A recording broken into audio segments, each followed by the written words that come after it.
আজ দিনভর কেন্দ্রীয় স্বরাষ্ট্রমন্ত্রী অমিত শাহর একের পর এক বৈঠক এবং সেই বৈঠক থেকে কি সিদ্ধান্ত নেওয়া হলো আগামীকাল সকালেই তা পরিষ্কার হয়ে যাবে। তার কারণ আগামীকাল 25শে বৈশাখের সকালে ব্রিগেডে বিজেপির নতুন সরকারের শপথ গ্রহণ অনুষ্ঠান। শনিবার সকাল 11টায় ব্রিগেডে নতুন বিজেপি সরকার শপথ গ্রহণ করবেন। কারা হবেন, কোন দপ্তরের মন্ত্রী জানা যাবে আগামীকালই। শপথ গ্রহণ অনুষ্ঠানে থাকবেন প্রধানমন্ত্রী, কেন্দ্রীয় স্বরাষ্ট্রমন্ত্রী অমিত শাহ থেকে বিজেপি সর্বভারতীয় সভাপতি নীতিন নবীনও। আর কারা কারা থাকছেন এই মুহূর্তে ব্রিগেড প্যারেড গ্রাউন্ডে, কি ধরনের ছবি দেখা যাচ্ছে, নিরাপত্তার কি ব্যবস্থা, আরো বিস্তারিত দেখাবেন সেই ছবি। সরাসরি আমাদের সঙ্গে রয়েছেন প্রতিনিধি সুকান্ত মুখোপাধ্যায়। সুকান্ত, দেখো, আজকে সকালবেলা পর্যন্ত ব্রিগেডের ভেতর পর্যন্ত যাওয়ার অনুমতি ছিল, কিন্তু এই মুহূর্তে এসপিজি যারা একেবারে নিরাপত্তার দায়িত্বে রয়েছেন, আগামীকাল আমরা জানি যে মেগা ইভেন্ট রয়েছে এই ব্রিগেড প্যারেড গ্রাউন্ডে।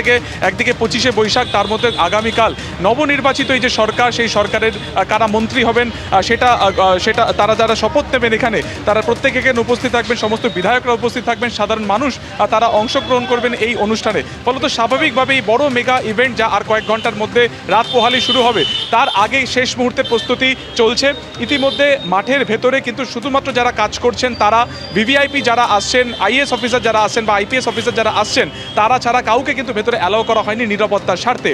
এই যে রাস্তা তুমি দেখতে পাচ্ছ, মেন রাস্তা থেকে মূল যে রাস্তা একেবারে মঞ্চের দিকে যাচ্ছে, সেখান থেকে কিন্তু সাধারণ মানুষদের যাতায়াত রয়েছে। এরকম আরও একাধিক রাস্তা তৈরি করা হয়েছে মাটির ওপর থেকে, যেগুলো সরাসরি কিন্তু চলে যাচ্ছে মঞ্চের মধ্যে, যেখানে ভিআইপি যারা, ভিভিআইপি যারা নবনির্বাচিত সরকারের প্রতিনিধি, তারা প্রত্যেকে এখান থেকে ভেতরে যাবেন।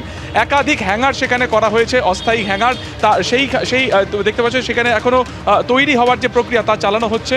যারা পুলিশ অফিসাররা যারা রয়েছেন তারা গোটা মাঠ ঘুরে দেখছেন কোথায় প্রধানমন্ত্রী বসবেন, কোথায় স্বরাষ্ট্রমন্ত্রী বসবেন, কোথায় যারা শপথ নেবেন তারা কোথা থেকে সেই শপথ গ্রহণের জন্য তারা প্রবেশ করবেন, কোথায় সেই শপথ তারা নেবেন, গোটা বিষয়টি শেষ মুহূর্তে দেখে নেওয়া হচ্ছে।